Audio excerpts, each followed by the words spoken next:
सत श्री अकाल, राम राम, अस्सलाम वालेकुम। कैसे हो मेरे दोस्तों? उम्मीद करता हूँ कि आप सब लोग ठीक ही होंगे और अपनी फैमिली के साथ सब एंजॉय कर रहे होंगे और ज़िंदगी में आगे बढ़ने के लिए कोशिश कर रहे होंगे। कुछ भाई लोगों को ये मेरे साथ नाराज़गी थी कि आप पहले अस्सलाम वालेकुम बोलते हो, फिर राम राम बोलते हो, फिर सत श्री अकाल बोलते हो। मगर रब सब में एक ही है यार, चाहे गलती से बोल दिया चाहे कैसे ही बोल दिया, सब के लिए रिस्पेक्ट है। तो इस बात के लिए गुस्सा मत किया करो, ठीक है। और जो भी नॉलेज की बातें बताता हूँ उसके ऊपर ज़्यादा ध्यान दीजिए। ये तो एक धर्म की दूसरे धर्म को रिस्पेक्ट करने के लिए मैं बोलता हूँ। तो मेरी वीडियो को शुरू से लेकर एंड तक देखिए, स्किप मत करना आज, क्योंकि आज बहुत ही ज़्यादा इंपॉर्टेंट टॉपिक पे बात करने जा रहे हैं। अपना खुद का एक्सपीरियंस भी बताऊँगा और जो हो रहा है एजेंटों के थ्रू वो भी बताऊँगा, क्योंकि बहुत सारे लोगों ने मेरा क्योंकि मैंने नंबर डाला हुआ है तो लोग कॉल भी करते हैं और वॉइस मैसेज भी करते हैं मेरे व्हाट्सअप नंबर के ऊपर। तो मेरी ओल्ड वीडियो में मेरा नंबर भी है, जिनको मेरा नंबर से कांटेक्ट करना है कर सकता है, ठीक है। क्योंकि मुझे कोई किसी किस्म का लालच नहीं होता है कि मैं यार किसी से पैसे ले रहा हूँ या किसी से कुछ भी ले रहा हूँ। जो भी है साफ़ है, जो ऊपर वाला दे रहा है बहुत अच्छा दे रहा है, ठीक है। काम करने से ही इज्जत बनती है। तो बात करेंगे जो आजकल यूरोप के अंदर आने के लिए जो नए लोग कोशिश कर रहे हैं, जो लोग मुझे मैसेज कर रहे हैं, उन सब के लिए गुड न्यूज़ भी है और एक रास्ता भी बताने जा रहा हूँ। ख़तरनाक भी है और सेफ़ भी है, मगर मेरी बात को शुरू से लेकर एंड तक एक को ज़रूर काउंट रखना। ना तो मैं डोंकर हूँ, ना मैं एजेंट प्रोवाइड करवाता हूँ, ना डोंकी को या डंकी को प्रमोट करता हूँ। मेरा भाई मेरी किसी भी बात को गलत नेगेटिव मत सोचना, ठीक है। तो मेरी वीडियो को शुरू से लेकर एंड तक देखते रहना और चैनल को सब्सक्राइब जरूर करना, जिससे मुझे कुछ फ़ायदा मिले, ठीक है। तो मैं डेली वीडियो नहीं बनाता हूँ, लॉजिक के साथ टॉपिक के साथ बनाता हूँ। अगर मैं कहीं घूमने फिरने गया तब जाके बनाता हूँ। तो यूरोप आने के लिए पहले एक बहुत ही आसान रास्ता था, सर्बिया के थ्रू। सर्बिया आते थे लोग और आगे पीछे निकल जाते थे। सर्बिया से चारों तरफ को रास्ते थे, लोग जाते थे आराम से। अभी सर्बिया थोड़े टाइम से बंद हो गया है, मगर लोगों को लगता है कि बंद हो गया, मगर एक्चुअल में हुआ नहीं है। वहाँ के वर्क परमिट मिल रहे हैं इंडिया में, ठीक है। ये तिकड़ी है इंडिया, रशिया, सर्बिया। जो रशिया बोलेगा वही होगा, ठीक है। तो गलत फहमी में मत रहो। हाँ ठीक है, दुनिया को दिखाने के लिए सर्बिया का ऑनराइवल वीज़ा बंद हो चुका है, मगर टूरिस्ट वीज़े बंद होने के बाद में भी वर्क परमिट लग रहे हैं, ठीक है। जहाँ पर ज़्यादा हल्ला हो वहाँ पर कुछ स्ट्रिक्टनेस तो हो ही जाती है। तो वर्क परमिट लोग ले रहे हैं, कोई कहीं से ले रहा है कहीं से ले रहा है, मगर सस्ते में वर्क परमिट मिल रहे हैं। कोशिश करिए वर्क परमिट के लिए। और लोगों का ध्यान थोड़ा सा हटा हुआ है सर्बिया की तरफ से। तो एजेंटों ने एक नया रास्ता निकाला हुआ है। एक तो मालदोवा वाला जो जंग का रास्ता है, वो तो मैं प्रेफर करता ही नहीं हूँ। आजकल एक और गेम चल रही है रशिया के थ्रू, और रशिया का एक्सपीरियंस तो मेरा 2013 का एक्सपीरियंस है, बहुत पुराना एक्सपीरियंस है वो। मैंने भी कभी फिनलैंड के लिए सबसे पहली डोंकी वहीं के लिए कोशिश किया था मैंने, किसी ज़माने के अंदर। 2009 से ही मैं इसी चक्कर में था कि कब जाके सेटलमेंट होगी, अब जाके हुई है। किसी भी एजेंट से डन बेस पे बात मत करो। किसी भी जो भी एक बात ध्यान में रखो मेरे दोस्तों, चाहे वो पाकिस्तानी है, चाहे बांग्लादेशी है, चाहे श्रीलंका, चाहे इंडिया, चाहे नेपाल, यही कंट्री ज़्यादातर मेरी लैंग्वेज को समझते हैं लोग, ठीक है। कुछ अफ़गानिस्तान वाले भी समझते हैं। तो इन सब के लिए एक बात ज़रूर बोलूँगा कि कहीं पर भी आप जा रहे हो, चाहे सर्बिया था, चाहे कोई रास्ता था, तुर्की से ग्रीस का रास्ता था, चाहे कोई भी कंट्री हो, चाहे मैक्सिको से अमेरिका लोग जा रहे हैं, सबको मालूम है कि इन कंट्रियों में फ़र्स्ट पॉइंट पे एजेंटों की भरमार है, डंकरों की भरमार है। हम जब हमें ये बात मालूम है ना, तो फिर आप सिर्फ उतनी ही पेमेंट जमा करें जितनी कि हम वहाँ तक पहुँच सकें। उसके आगे हम खुद डिसाइड करेंगे, ठीक है। तब आपका बजट भी कम होगा और आप सेफली पहुँचोगे भी। जब एजेंट के हाथ में कुछ नहीं होता भाई, एजेंट सिर्फ बिठाता है हवा के महलों में और उसके आगे गिराता है, खलास। आगे जो भी होता है वो बाय लक होता है। आपको मैं प्रैक्टिकली बताऊंगा इस वीडियो के अंदर, लास्ट तक सुनिए मेरी बात को। रशिया का वीज़ा नॉर्मली आज से साल 2 साल पहले जब मैं इंडिया में था तो मॉस्को के लिए कोई इतनी बड़ी बात नहीं थी। लाख, 1.25 लाख, 2 लाख के अंदर अंदर विद टिकट वहाँ का वीज़ा अवेलेबल हो जाता है मॉस्को के लिए। तो खुद भी कर सकते हो। जहाँ अगर कुछ लोग नहीं कर सकते, कम पढ़े लिखे हैं, जहाँ नहीं भी कुछ, मैं मानता हूँ, मैं सबके लिए बात नहीं करूँगा कि सब लोग ग्रेजुएशन भी नहीं किया और सब लोग पढ़े लिखे भी नहीं हैं। हर तरह के आदमी के लिए बात करूँगा। अगर किसी ने एजेंट के पास जाना भी है तो 1 लाख से लेकर 2 लाख के बीच में ही डन करना है मॉस्को तक का, ठीक है। जब तक इंसान धक्के नहीं खाएगा उसे रोटी की कीमत का कैसे पता चलेगा, ठीक है। तो वहाँ से मॉस्को जाते हैं। पहले तो दिल्ली, जब आप किसी भी कंट्री में हो, चाहे वो पाकिस्तान से चढ़ना है कराची से, चाहे इस्लामाबाद या दिल्ली बम्बई से, कहीं से भी फ़्लाइट करनी है ना, जब तक आप मॉस्को में पहुंच नहीं जाते तब तक आपको 1 लाख जो भी आपने डन किया वो पेमेंट देनी नहीं है। क्योंकि दिल्ली से भी चढ़ने नहीं देते, वो पूछते हैं रीज़न, आप क्यों जा रहे हो, कैसे जा रहे हो, हज़ारों सवाल हो जाते हैं। वहीं से वापस आते हैं, क्योंकि हमारे लोग ज़्यादातर इंग्लिश नहीं बोलते हैं, शेफिशेंट नहीं होते हैं उनको बात करने का। हम लोगों को नहीं, मैं अपनी भी बात करता हूँ, हम लोगों को ज़्यादा एक्सपीरियंस नहीं होता है। ख़ासकर जो फर्स्ट फ्रेश पासपोर्ट वाले जाते हैं उनके लिए तो समझो डेंजर हो गया काम। तो इसके लिए एजेंट, अगर कुछ ना कुछ एजेंट के पास में है तो एजेंट कम से कम मॉस्को तक तो पहुंचाएगा, जिसने 2 लाख रुपए लेना है। तो आप अपनी समझदारी का इस्तेमाल करिए। उसको मानो 1.5 लाख या 2 लाख रुपया है, उसमें से 10-20 हज़ार दे भी दिया तो कोई बड़ी बात नहीं है, मगर वो दिल्ली से बिठा दे। पहला पॉइंट तो दिल्ली, जहाँ अपने इंडिया किसी भी कंट्री से आप निकल रहे हो वहाँ से निकलने से मतलब होता है। सेकंड, जब आप वहाँ पे पहुँचोगे, बहुत सारी वीडियो में और बहुत सारे लोग ये बताते हैं ये कैरी कर लो, वो कैरी कर लो। भाई जब आप कैरी करोगे ना, जब आपका वो एयरपोर्ट पे स्कैनिंग होता है सामान, मैं बताऊंगा आगे वीडियो के अंदर क्या क्या हमें सामान चाहिए, मगर उसके लिए हमें खुद के पास पैसे थोड़े बहुत रखने हैं छुपा के, 100, 150, 200 यूरो, जिससे हम आगे जाके ही परचेज करें। अब अगर हम पहले से तैयारी में रहेंगे तो उन्हें तो मालूम है ये सब कुछ अरेंज किया हुआ, ये तो आने वाला है ही नहीं। हमारी शक्लों से पता चल जाता है उनको कि ये वापस नहीं आने वाला है। तो इसके लिए वो एयरपोर्ट पे से ही वापस करते हैं। इसलिए कुछ नहीं, एक छोटी सी किट लीजिए, अच्छी सी ब्रांडेड सी, जिससे उन्हें लगे कि हाँ यार टूरिस्ट है, और थोड़ा दिखाने के लिए कैश, जो आप जाके मॉस्को से बैक भी कर दो, कोई टेंशन नहीं, थोड़े बहुत अपने पास रखो। तो मॉस्को में जाके आपका इमिग्रेशन भी होता है, वहाँ पर स्वागत बहुत ज़बरदस्त होता है। इमिग्रेशन में बहुत टाइट है, और मे भी 50% लोग वापस आ जाते हैं, ठीक है। और जब आप 22 लाख, क्योंकि एजेंट का खेल वहीं तक ख़त्म हो जाता है, जब 22 लाख आप क्रॉस कर गए तो मॉस्को में आपको इन्हीं का ही कोई आदमी, अब 22 लाख की बात कर रहा हूँ, अगर वापस आ गए तो ये बोलेंगे अगली बार में भेजेंगे, नेक्स्ट टाइम भेजेंगे, एजेंट ऐसे बोलेंगे।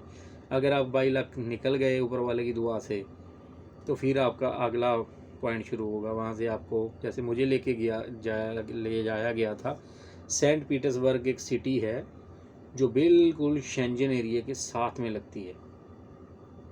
कम से कम एक तरफ फिनलैंड, लथूनिया, लातविया, ये जितनी भी कंट्री है ना, ये सब कंट्री इसके साथ में थोड़ी थोड़ी दूरी पे टच में है।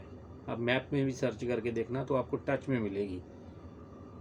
और गलती से भी, वैसे इन दिनों में जब मैं वीडियो बना रहा हूँ, इन दिनों में चल रहा है समर, चल रहा है काफ़ी स्ट्रॉन्ग समर है, जून, जुलाई, मई, जून, ये अगस्त तक कहीं पर भी स्नोफॉल नहीं है।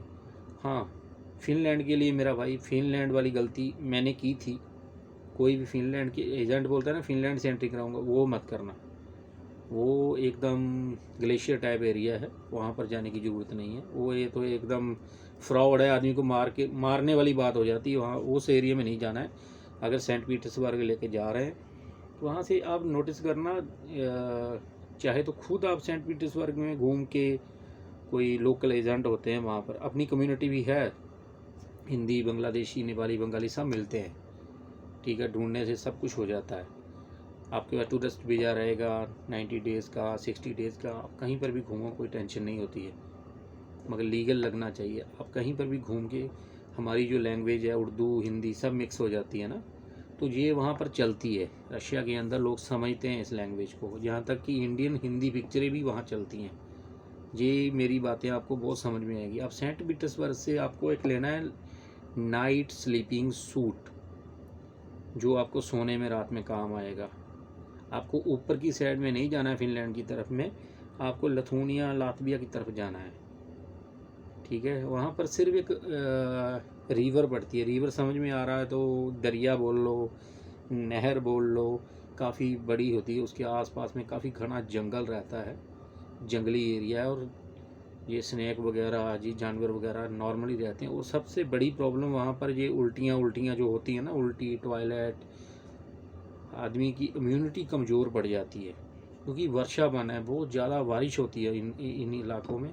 तो आपको वाटरप्रूफ कुछ जैसे बारिश के दिनों में हम लोग डालते हैं ना कपड़े प्लास्टिक का, वो एक रखना है साथ में। अम्ब्रेला वगैरह की ज़रूरत नहीं है, मेडिसिन रखनी है टॉयलेट की, उल्टियाँ की, हाई कैलोरी, ये सब कुछ इंडिया से कैरी नहीं करना है मेरा भाई। मैं एजेंटों के थोड़ा सा उल्टा चलता हूँ, इंडिया से कैरी नहीं करना है, नहीं तो आपको मॉस्को से ही वापस भेज देंगे। ठीक है, आपको मॉस्को से कैरी कर लो जाके। सेंट पीटर्सबर्ग इंटरनेशनल सिटी है, वहाँ से बहुत चीप मार्केट है, बहुत कुछ मिलता है, आराम से मिलता है, घबराने की ज़रूरत नहीं है। इंडिया से थोड़ा 10-20 ज़्यादा लग जाएगा, मगर हम पहुँच तो गए ना, मंजिल के 50% में पहुँच चुके हैं। तो आजकल जो फंडा चल रहा है, सेंट पीटर्सबर्ग से आपको बाय रोड बेलारूस भी एंट्री करवाते हैं। बेलारूस एक रशिया का ही पार्ट है, एक नाम ही दिया हुआ है अलग से। जैसे बोलो तो इंडिया से नेपाल हम लोग जाते हैं तो आधार कार्ड दिखा के आराम से चले जाते हैं, कोई वीज़ा की ज़रूरत नहीं, कोई किसी किस्म का लफड़ा नहीं है ना। इंडिया नेपाल के अंदर नेपाली भी आते हैं, हम लोग भी जाते हैं, तो यही फंडा है वहाँ पर बेलारूस और रशिया के बीच में। सेंट पीटर्सबर्ग से रशिया कोई ज़्यादा, बेलारूस ज़्यादा दूर नहीं है। तो वो लोग वहाँ से लेके जाके आपको वहाँ की कैपिटल है बेलारूस की, वहाँ पर रखवा देते हैं। तो एजेंट, जो इंडिया वाला एजेंट था, वहाँ का किरदार जीरो हो चुका है। अब उसकी पहुँच, उसका नेटवर्क सब ख़त्म हो चुका है। अब उसका नेटवर्क तब शुरू होगा जब आप पोलैंड की कैपिटल, जर्मन, बेल्जियम, कहीं पर भी आपको जाना है ना, जब आप क्रॉस करोगे, उसका कोई और आदमी आगे जिसके साथ नेटवर्क होगा, जब वो बोलेगा तब पेमेंट उठाएगा।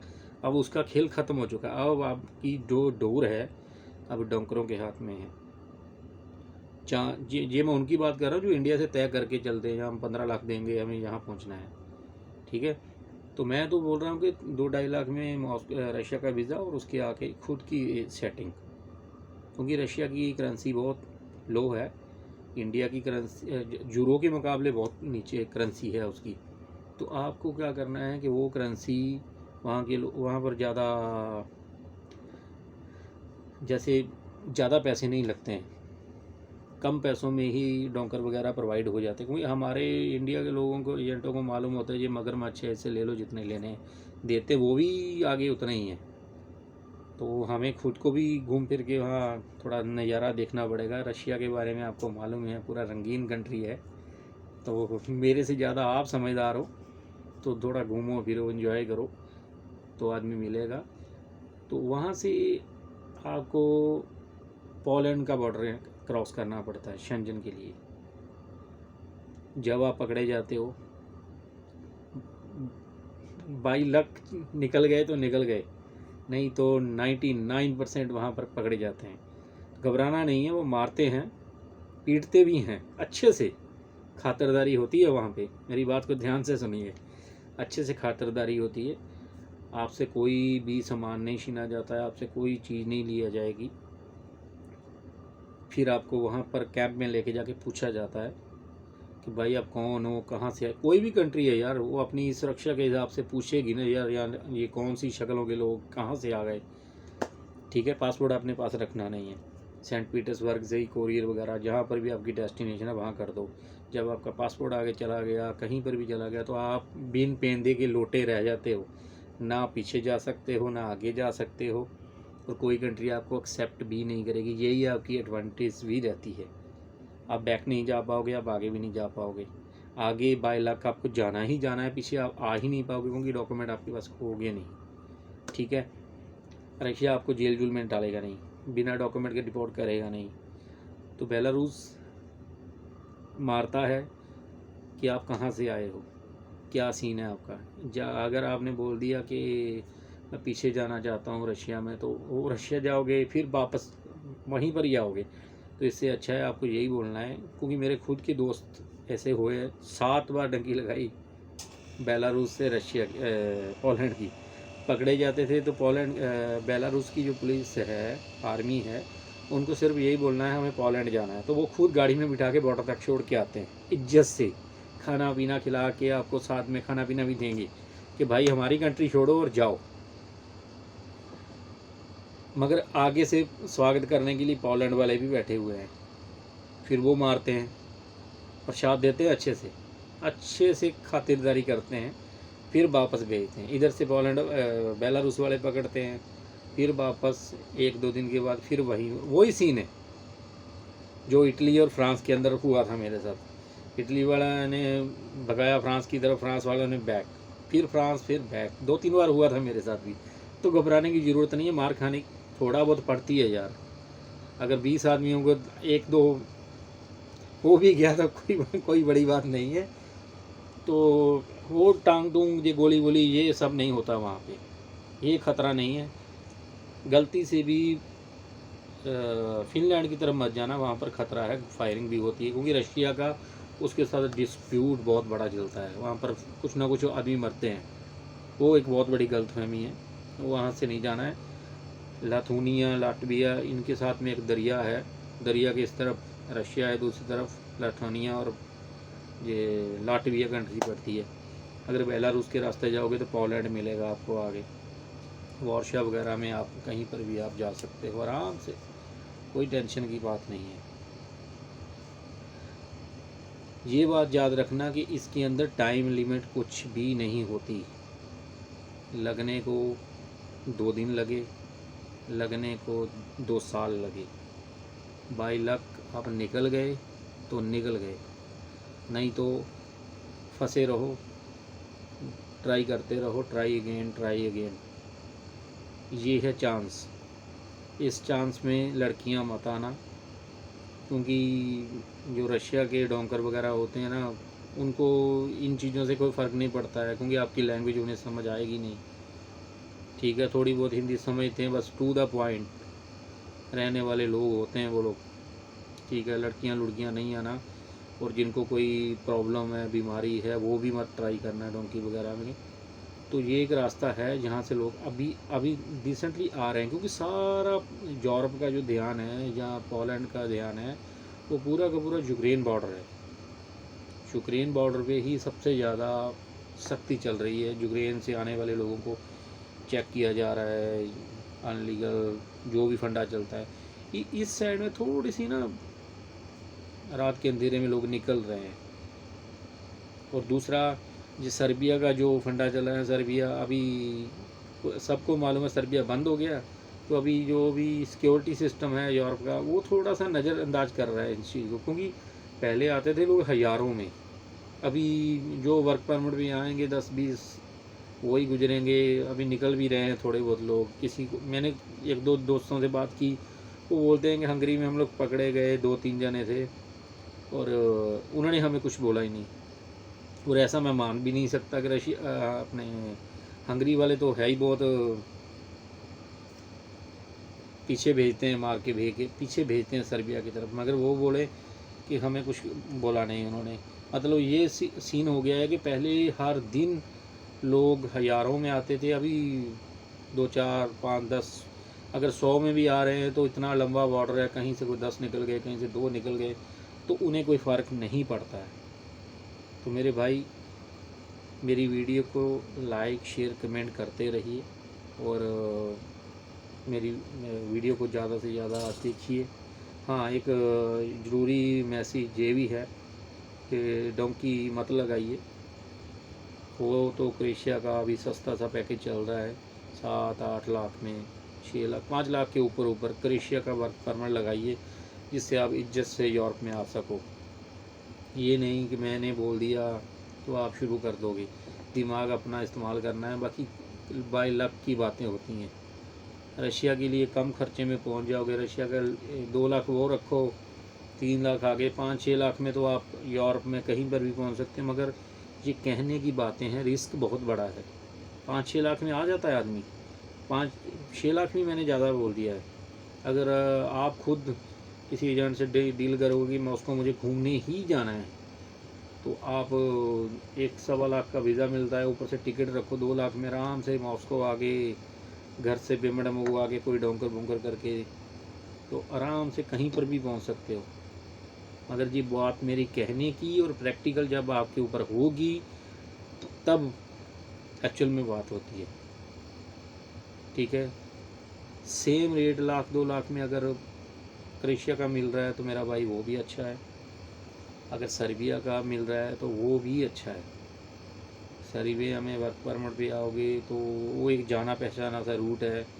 हमें मालूम है कि क्रोएशिया में सर्बिया में क्या होता है, क्रोएशिया में क्या होता है, हंगरी में क्या होता है, ये सब जाना पहचाना रूट है। इस पे आदमियों को ज़्यादा पता चलता है। ये जो नया रूट खुला है ना रशिया वाला, अभी इसके ऊपर कुछ अच्छे से पता नहीं चल पा रहा है कि टाइमिंग कितना लग रहा है, कौन सा एरिया है, कहाँ से आदमी ज़्यादा सेफ़ निकल रहे हैं। ये तो सब अभी जैसे सडनली आना शुरू होंगे। मगर आने से मुझे एतराज़ नहीं है, मगर पेमेंट बहुत बड़ी बता रहे हैं। 10 लाख के ऊपर एजेंट लोग बता रहे हैं, 10 लाख, 11 लाख, 12 लाख ये रेट है आज का। मैंने 2-3 एजेंटों से बात की है, दिल्ली में भी की है और कंट्रियों में भी थोड़ा डिस्कस होती रहती है कहीं ना कहीं कि क्या रेट चल रहा है, क्या नहीं चल रहा है। तो कोशिश ये करिए कि पेशेंट रखिए और क्रोएशिया के लिए ही अप्लाई करिए। बोस्निया के लिए कर लीजिए, बोस्निया 2-2.5 लाख में, 3 लाख में मिलता है, तो बोस्निया से क्रोएशिया वही तो है। मगर ये ज़्यादा रिस्की, ज़्यादा बड़ी पेमेंट दे के रिस्क नहीं लेना है। जहाँ तो रिस्क, जहाँ पैसा, दोनों में से एक चीज़ एक्सेप्ट करनी पड़ेगी। अगर 5 लाख में रिस्क ले रहे हैं, पता ही है यार 1-2 महीना 6 महीना धक्के खा के अगर पहुँच गए तो ठीक है, मगर ये बात समझनी पड़ेगी। ओके, ज़िंदा रहिए, आबाद रहिए और मेरी वीडियो को लाइक करते रहिए। फिर मिलेंगे नेक्स्ट वीडियो में।